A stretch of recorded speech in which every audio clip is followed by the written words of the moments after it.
तो आज प्रयागराज में महाकुंभ का 18वां दिन है। कल मौनी अमावस्या के मौके पर 7,64,00,000 श्रद्धालुओं ने आस्था की डुबकी लगाई थी। अब तक 27,58,00,000 लोगों ने संगम में स्नान कर लिया था। हम आपको बता दें कि मौनी अमावस्या के दिन हुई भगदड़ के बाद सीएम योगी ने न्यायिक जांच के भी आदेश दे दिए हैं और उन्होंने 3 सदस्यीय न्यायिक जांच आयोग का गठन किया है। इस खबर पर अधिक जानकारी देने के लिए हमारे साथ हमारे संवाददाता अश्विनी मिश्रा जुड़ चुके हैं।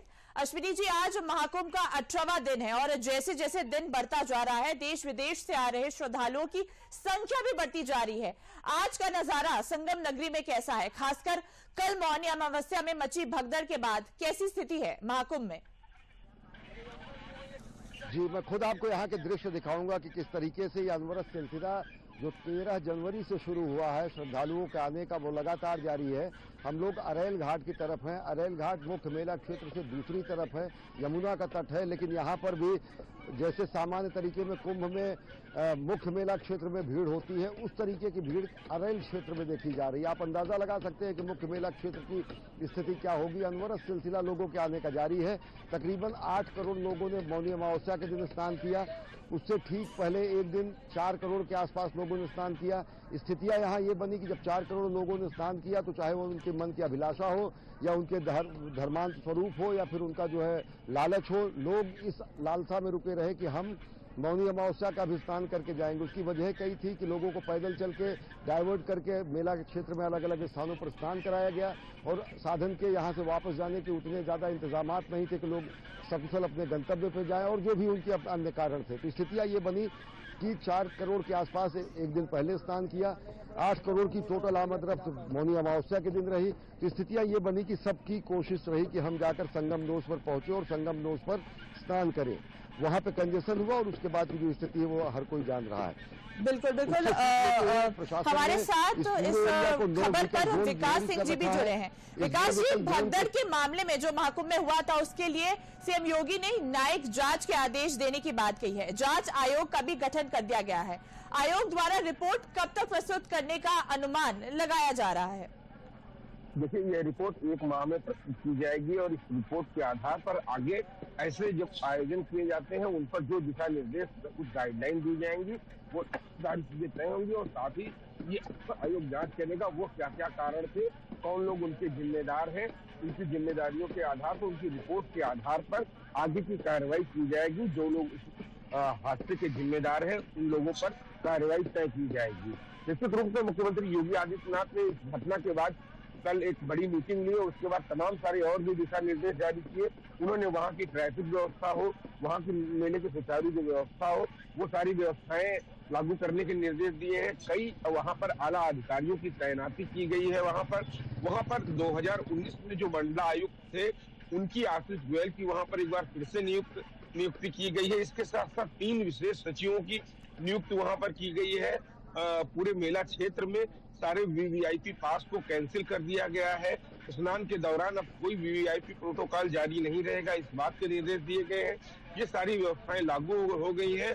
आज मुख्य सचिव और पुलिस महानिदेशक दोनों मेला क्षेत्र जा रहे हैं और वहां की आगे की जो व्यवस्थाएं हैं उनकी समीक्षा करेंगे। किस आधार पर आगे की रणनीति तय की जाएगी, क्या कुछ नियमावली लागू की जाएगी, इन सारी व्यवस्थाओं पर विस्तार से बैठक की जाएगी और आगे की रणनीति तय की जाएगी।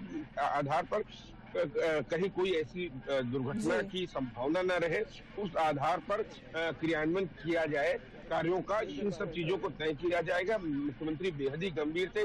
कल जब हमने देखा शाम को वो बताए तो बेहद ही भावुक नजर आए थे और निश्चित रूप से भावुक कर देने वाली वो घटना भी थी। इस घटना के बाद से प्रशासन पूरी तरीके से मुस्तैद है और मुख्यमंत्री योगी आदित्यनाथ पल पल की निगरानी रख रहे हैं मेला क्षेत्र में होने वाली हर गतिविधि पर। और इस घटना के बारे में आपको बता दूं कि प्रधानमंत्री नरेंद्र मोदी भी लगातार इस घटना पर निगरानी रखे हुए थे। उन्होंने 4 बार पीएम योगी से बातचीत की थी। निश्चित रूप से एक बड़ा दिन था, उसमें से ये घटना हो जाती है, लेकिन उसके बावजूद भी तकरीबन 6 करोड़ लोगों ने स्नान किया, वहां पहुंचे हैं।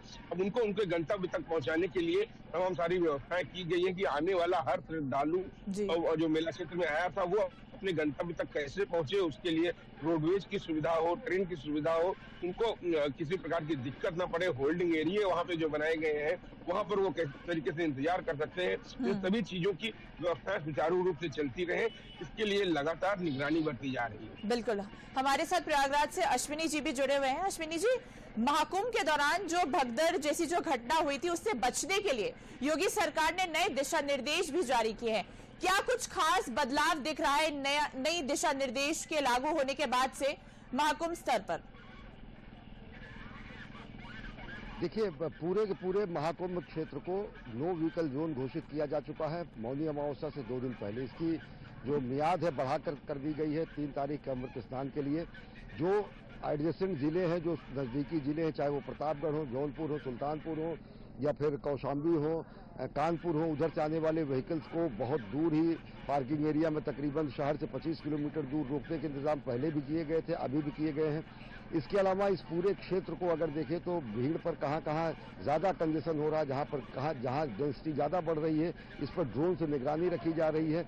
इसके अलावा सुरक्षा व्यवस्था ये स्ट्रिक्ट कंप्लायंस करा रहा है इस बात का। मार्ग पहले भी बनाए गए थे, प्रवेश का मार्ग अलग था, वापसी का मार्ग अलग था, और जो जिस क्षेत्र में है वो दूसरे क्षेत्र में जाने की स्थिति उसके लिए नहीं होती थी। पांटून पुल बंद कर दिए जाते थे। मेला क्षेत्र के आवागमन में स्नान करके उस स्थान से जाने की ही व्यवस्था थी, वापस लौटने की व्यवस्था थी। स्टेशन तक जाने के लिए सभी मार्गों के आने जाने की व्यवस्था की गई है, सारी बैरिकेटिंग्स बनाई गई हैं। इन सब के बावजूद स्पष्ट तरीके से दिशा निर्देश दिया गया है। 2 अन्य वरिष्ठ अधिकारी जो कि इससे पहले के कुंभ में यहाँ पर पदस्थ रहे, उनको भी यहाँ पर लगाया गया है कि मेला क्षेत्र की व्यवस्था देखने के लिए अनेक वरिष्ठ अधिकारियों को मेला क्षेत्र में 24/7 उनकी उपस्थिति सुनिश्चित की जा रही है। और सही बात यह है कि इन्हीं सब प्रयासों के चलते ये जो पिछली अनहोनी घटना रही है उसमें बहुत क्विक रिस्पांस टीम के तहत जल्दी से जल्दी लोगों को एम्बुलेंस के जरिए अस्पतालों में पहुंचाया जा सका, उनका तुरंत फौरी इलाज किया जा सका। लेकिन अभी भी हम आपको दिखाएंगे कि यहाँ पर लोगों की आस्था का उमड़ता हुआ जनसैलाब, अगर आप मान के चले कि करोड़ों लोग अभी भी मेला क्षेत्र में मौजूद हैं। तकरीबन 8 करोड़ में अगर स्नान किया है तो आप मान के चले कि अभी यहाँ से इवैक्यूएट होकर स्टेशन जाने की स्थिति में 2 करोड़ लोग तो कम से कम स्नान करने के लिए यहाँ पर होंगे। और 1 करोड़ के आसपास प्रतिदिन, कोई भी आंकड़ा ऐसा नहीं गया है जहाँ पर 1 करोड़ से कम प्रतिदिन लोग आ रहे हो। तो ऐसे में बहुत बड़ी चुनौती है। लेकिन सबसे अच्छी बात यह है कि सब बड़े अनुशासित तरीके से व्यवस्था में सहयोग करते हुए, पैदल चलते हुए इस पूरे क्षेत्र में आकर स्नान कर रहे हैं और अपना पुण्य कमा रहे हैं। गंगा के बाद स्नान के बाद दान कर रहे हैं और व्यवस्था में भी अंशदान कर रहे हैं। जी, हमारे साथ इस खबर पर विकास जी भी जुड़े हुए हैं। विकास जी, जितने भी लोग जितने लोगों की मृत्यु हुई थी इस मौनी अमावस्या के दिन महाकुंभ में, सीएम योगी ने उनको 25-25 लाख रुपए का मुआवजा देने की भी बात की है। इसी के साथ घायलों के इलाज के लिए भी मेले क्षेत्र में चिकित्सा के व्यापक इंतजाम किए गए। क्या कुछ तैयारियां चिकित्सा को लेकर दिख रही हैं महाकुंभ में, जो घायल हुए हैं इसको लेकर?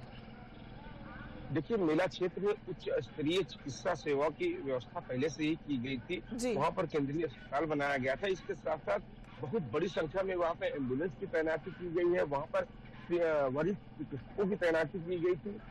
इस बड़े आयोजन से पहले ही वो सभी लोग वहाँ पर मुस्तैद थे।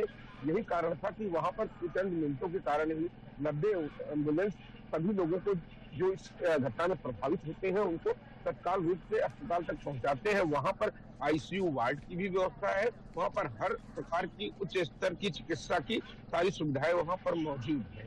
यही कारण है वहाँ पर कि जिन लोगों का इलाज चल रहा है, उच्च स्तर का इलाज चल रहा है, उनके इलाज में किसी भी प्रकार की कोई कमी नहीं है। और इनकी मॉनिटरिंग के लिए उच्च अधिकारी और स्वयं जो उप मुख्यमंत्री ब्रजेश पाठक है वो भी लगातार नजर बनाए हुए हैं, किसी प्रकार की उनकी चिकित्सा सुविधा में उनको कोई कमी ना आने पाए। वरिष्ठ चिकित्सकों की वहाँ पर टीम लगातार मौजूद रहती है और किसी भी प्रकार की संभावित परिस्थितियों से निपटने के लिए लगातार मेडिकल टीम वहाँ पर 24/7 वहाँ पर ड्यूटी लगाई गई है। इसके मद्देनजर वहाँ पर कार्रवाई होती है। वहाँ पर ये तो हादसा था, तमाम तौर पर देखा जाता है जो मेला क्षेत्र में पहुंचता है, किसी भी प्रकार की उसको कोई बीमारी खतरा होता है, किसी का बीपी हाई हो जाता है, किसी का शुगर लेवल हाई हो जाता है, तो या कोई अचेत अवस्था में आ जाता है, तो उसके लिए भी वहाँ पर हर समय एम्बुलेंस मौजूद रहती है।